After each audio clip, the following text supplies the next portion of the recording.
బట్టి అపవాది బాగా సంతోషిస్తున్నాడు. ఆడు చెప్పిందల్లా చేస్తున్నాం కదా. ఇప్పుడు నేను చెప్పబోయే యవనస్తుడు ఒకప్పుడు పనికి మాలిన వాడే, కానీ ఇప్పుడు ప్రయోజనకరమైన వానిగా మార్చబడ్డాడు. 30 Days సిరీస్ లో డే 5. ఆ యవనస్తుని పేరు ఒనేసిము.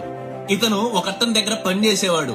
అక్కడ ఒక చిన్న తప్పు చేయడం ద్వారా అతన్ని తీసుకెళ్లి జైల్లో వేస్తారు. అదే సమయంలో స్వార్థ ప్రకటిస్తుండగా పౌలు కూడా అదే జైల్లో ఉంటాడు. పౌలు స్వార్థను ప్రకటించినప్పుడు నువ్వు చేసింది తప్పు, నీ జీవితంలో నువ్వు ఇది మార్చుకోవాలి అని చెప్పినప్పుడు ఒనేసిము తన జీవితాన్ని మార్చుకొని తన జీవితాన్ని సరి చేసుకుంటాడు. అప్పుడు పౌలు చెప్తాడు, మునుపు ఇతడు నిష్ప్రయోజనమైన వాడే, కానీ ఇప్పుడు ప్రయోజనకరమైన వాడిగా మార్చబడ్డాడు.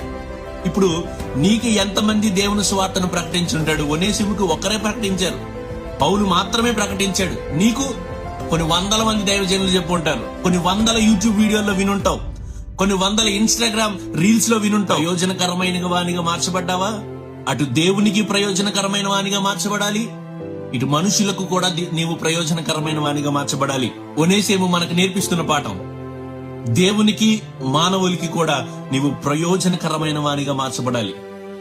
దేవుడు అదే కోరుకుంటున్నాడు. నిన్ను బట్టి సమాజం సంతోషించాలి, నిన్ను బట్టి దేవుడు సంతోషించాలి, కానీ నిన్ను బట్టి అపవాది బాగా సంతోషిస్తున్నాడు. ఆడు చెప్పిందల్లా చేస్తున్నాం కదా. జాగ్రత్త సుమి. మరో వ్యక్తితో రేపు కలుద్దాం.